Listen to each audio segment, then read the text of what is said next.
교회는 무엇 때문에 이 많은 에너지를 2세 교육에 투자하고 있는 것인가? 한인 이민교회의 내일이 그곳에 있다고 믿기 때문입니다. 어린이는 우리의 소망이며 미래의 가능성입니다. 어린이들은 우리가 시작한 것을 성취할 존재들입니다. 우리가 앉아있는 그곳에 앞으로 어린이가 앉게 될 것이고 우리가 걸어가고 있는 그 지점에 어린아이들이 서게 될 것이기 때문에 그들은 매우 중요한 존재입니다. 지금 대한민국은 전체 교회의 50% 정도가 교육부가 없는 상태입니다. 그리고 우리 미주 한인교회는 70% 이상이 교육부가 없는 상황입니다. 이건 굉장히 심각한 문제입니다.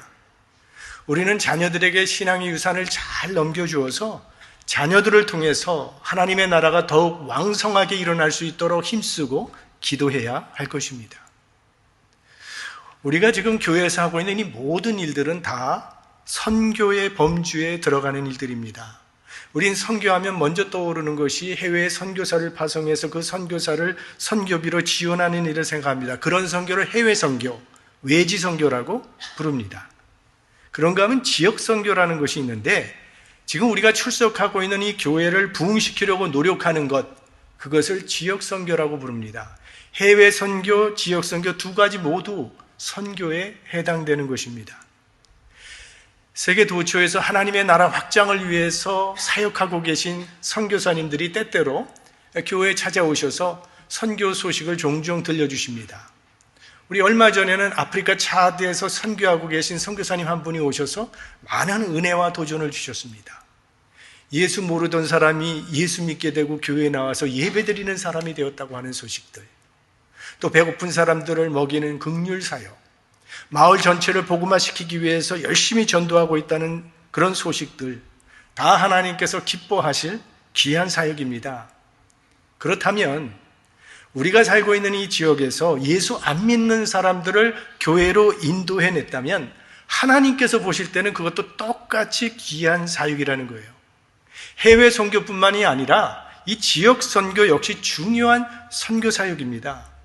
그래서 우리는 우리가 살고 있는 이 지역의 사람들을 하나님께로 인도하기 위해서 노력을 해야 합니다.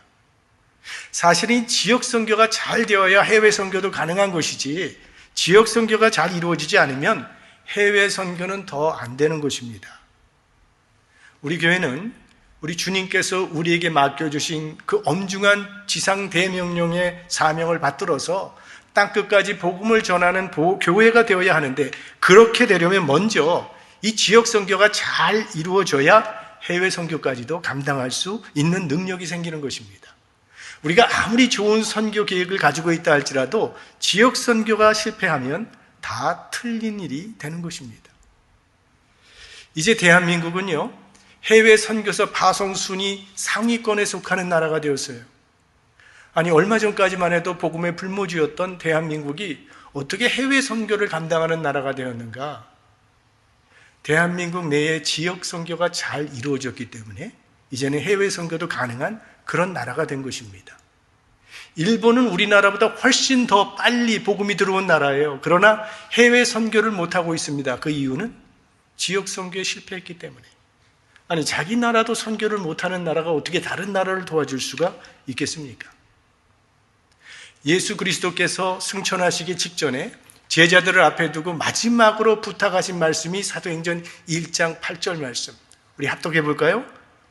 오직 성령이 너에게 임하시면 너희가 권능을 받고 예루살렘과 온 유대와 사마리아와 땅끝까지 이르러 내 증인이 되리라.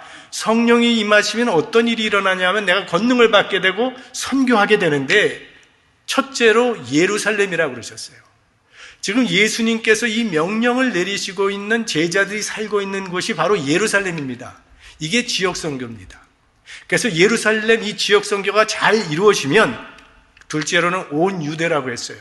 너희가 살고 있는 지역보다 좀 더 넓은 지역으로 확산돼서 나라 전체에 복음을 전하게 될 것이고, 그 다음에는 사마리아, 가까운 이웃나라, 그리고는 땅끝까지. 이게 땅끝 선교죠. 해외 선교를 말하는 겁니다. 그러므로 하나님의 구원 역사가 이루어지는데 기본적인 순서는 먼저 지역 선교가 잘 이루어져야 한다는 거예요. 우리 한국 사람들은요, 솔직히 좀 허영스러운 면이 있어서 동네 사람 하나도 인도하지 못하면서 세계 선교를 입에 달고 살아가는 사람이 이 한국 사람들이에요.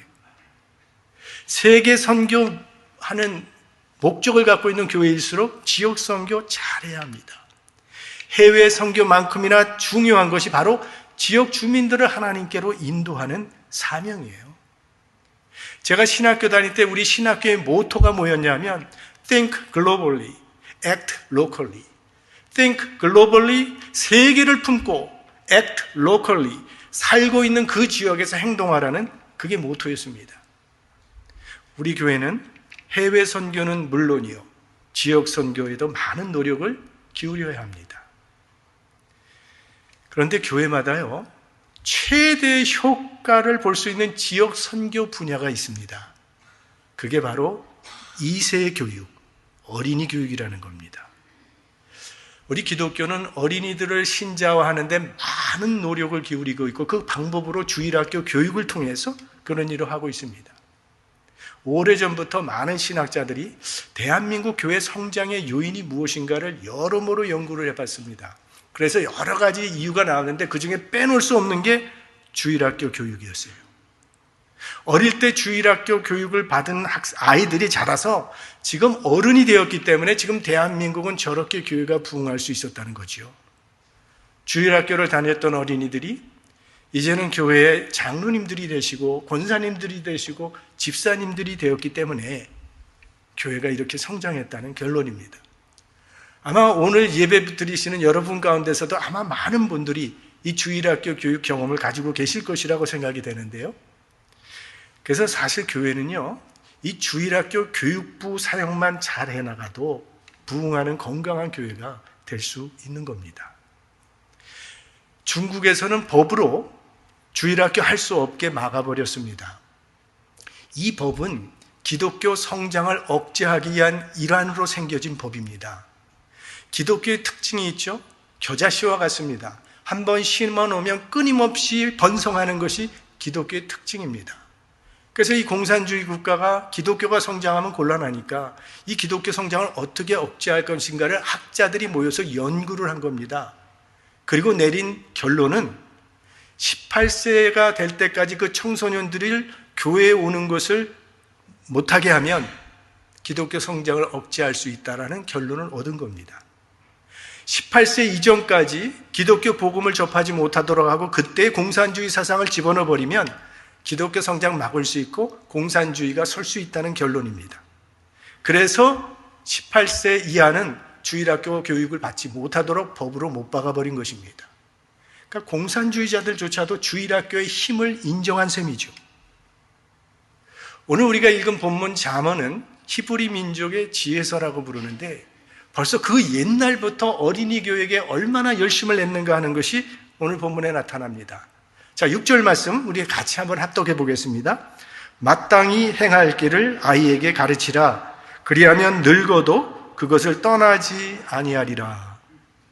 사람은요, 어릴 때 배운 대로 결정되어집니다. 우리 2세들이 미국에서 태어나서 여기서 살아가고 있지만 그들이 일생 동안 좋아할 것, 한국 문화 중에 좋아할 것 하나 있는데 그게 음식입니다. 겉보기에는 영어만 쓰는 2세지만 속에 위장이, 스토마크가 1세라는 거예요. 왜? 부모님들이 끊임없이 된장찌개, 김치찌개 끓여 먹이기 때문에, 그렇게 길들여졌기 때문에 그거 어쩔 수가 없는 겁니다. 여러분, 가끔 우리 교육부가 수양회를 다녀오는데요, 수양회 다녀온 다음에 부모님들이 자녀들에게 물어보죠. 이번 수양에서 뭐가 제일 맛있느냐고. 대부분 육개장, 사발면이 맛있었다고 얘기를 합니다. 그들의 위장이 그렇게 길들여졌기 때문에. 말도 어려서 배운 대로 쓰게 되어 있습니다. 제 친구 중에 하나는 아주 어릴 때 미국에 왔기 때문에 한국말이 굉장히 서투른데요, 한국말을 쓰면 경상도 사투리를 씁니다. 그러니까 사투리 쓰는 지역에서 자라난 아이들은 자기가 배운 그 말씨대로 평생 사용하면서 살아가게 된다는 거예요. 초등학생 때 미국에 온 어린이들은요, 한 3년 정도면 완전하게 영어가 해결이 돼요. 근데 우리 같이 어른이 돼서 미국에 온 사람 30년을 있어 봐도 별로 효과가 없지요. 맞죠? 그래서 신앙교육도 어릴수록 효과가 좋은 곳입니다. 어려서 배운 대로 살아가기 때문에. 어릴 때 무엇을 배웠느냐, 그것이 그 사람의 미래를 결정합니다. 3살 버릇 80까지 간다고 하잖아요. 한 어머니가 아기를 업고 랍비를 찾아가서 물었습니다. 아이들 교육은 몇 살 때부터 시작하는 것이 좋겠습니까? 그랬더니 랍비가 물어요. 이 아이가 몇 살입니까? 2살입니다. 그러면 2년 늦었습니다. 아이 교육은 어릴 때, 어릴수록, 빠르면 빠를수록 좋다는 그런 이야기죠. 어릴 때부터 주일학교에서 성경 공부를 하면서 자라난 신앙인들의 특징을 몇 가지로 정리할 수 있습니다. 하나는 뿌리가 깊어서 웬만한 시험에는 동요되지 않습니다. 잘 이겨나갑니다.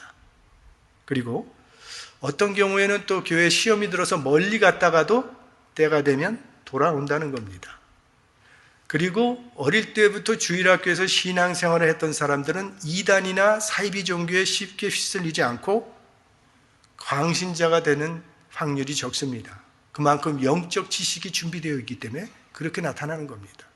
그리고 교회 봉사에 아주 성실하고 일생 동요 없이 꾸준하게 믿음 생활을 이어간다는 겁니다. 이것이 어린이 교육의 힘입니다.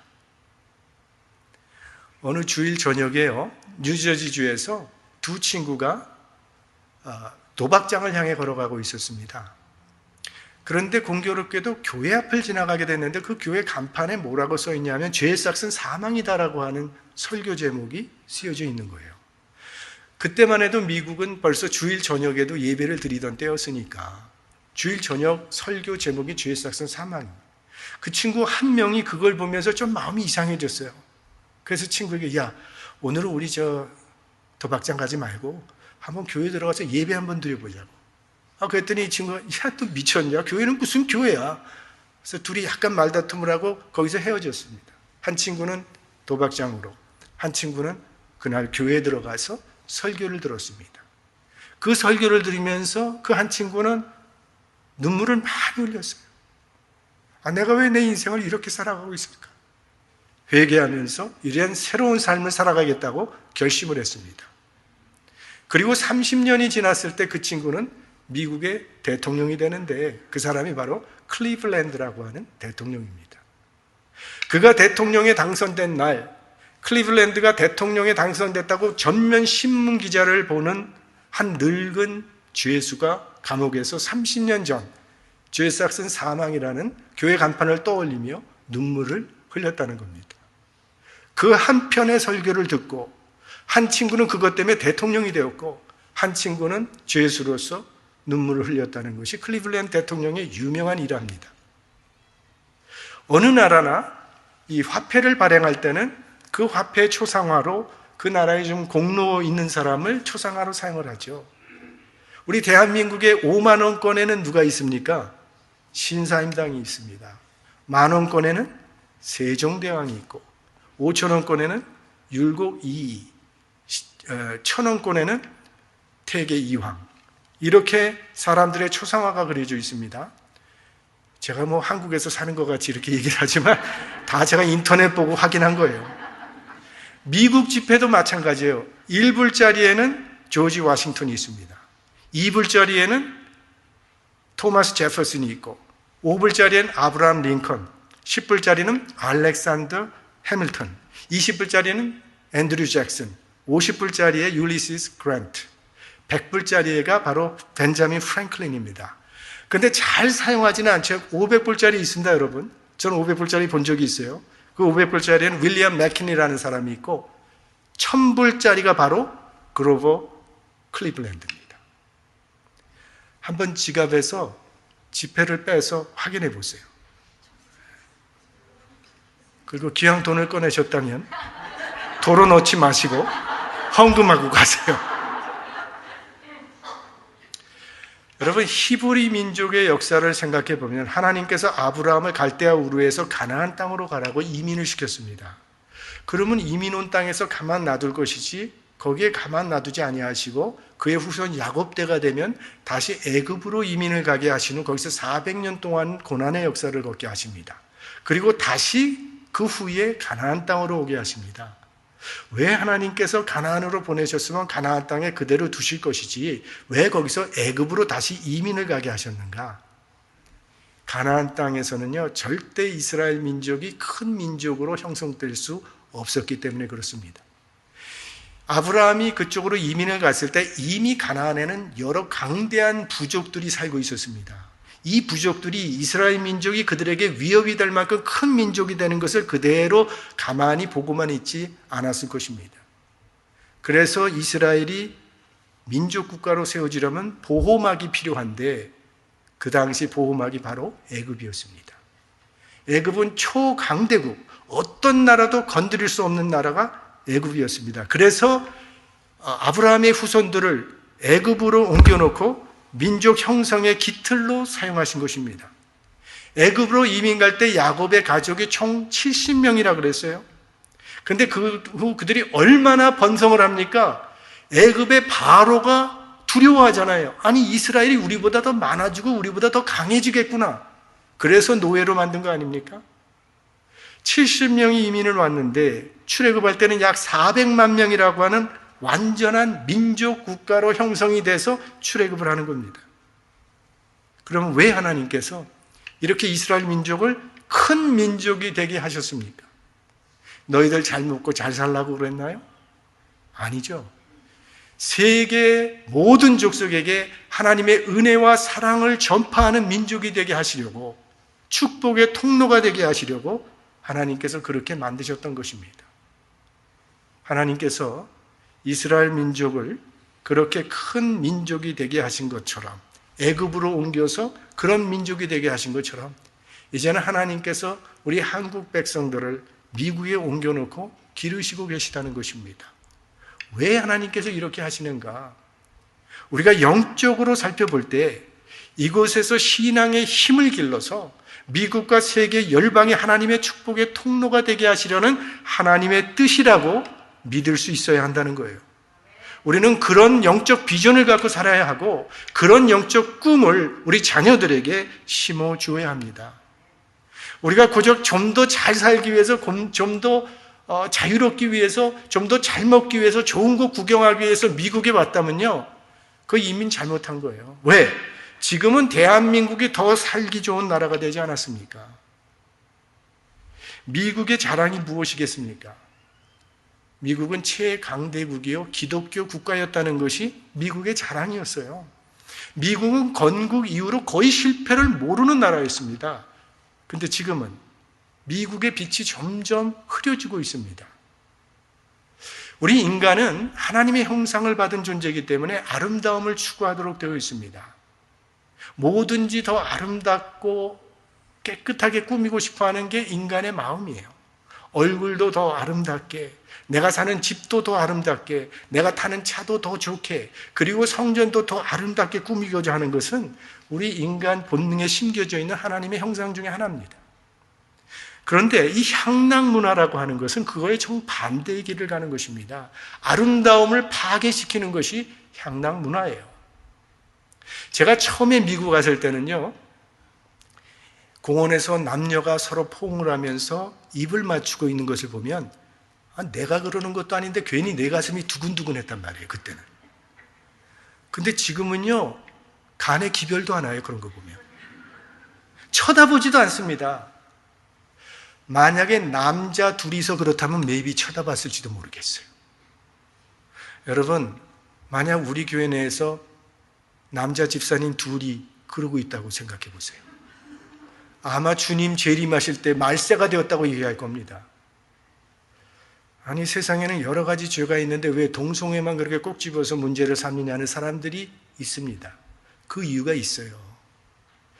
도둑질을 하거나 강도질을 하거나 살인하는 사람들은요, 그런 일을 하면서도 이게 죄가 아니라고 주장하지 않습니다.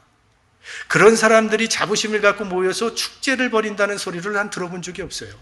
도둑놈들의 축제, 살인마들의 축제, 이런 거 하지는 않습니다. 우리는 어떤 죄인이라도 십자가의 사랑으로 품어주어야 합니다. 그러나 죄를 죄가 아니라고 말하는 데는 전혀 다른 문제라는 거예요.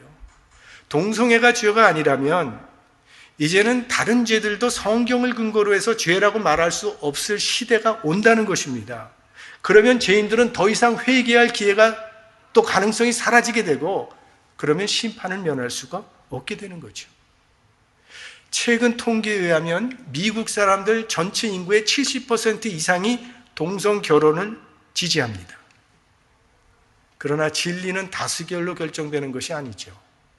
만약 진리가 다수결로 결정되어지는 것이라면 기독교는 이미 2000년 전에 사라져버리고 말았을 것입니다. 지금 미국의 기독교는 한국의 불교처럼 되어버렸습니다.